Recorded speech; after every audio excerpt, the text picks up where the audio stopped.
Você sabia que muitas vezes o maior obstáculo para a felicidade está dentro de nós mesmos? Será que você está permitindo que o medo te paralise? Hoje, na oração da madrugada, Deus falou muito forte comigo e eu quero transmitir algumas coisas que ele falou comigo.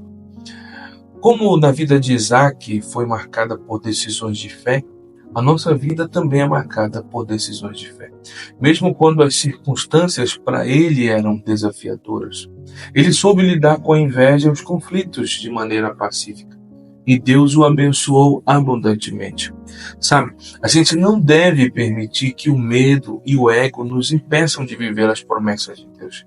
Em vez disso, devemos confiar em sua provisão e seguir em frente com fé. Não se importe com quem está querendo entulhar teu bolso. Você é abençoado. Você é de Deus. Bom domingo.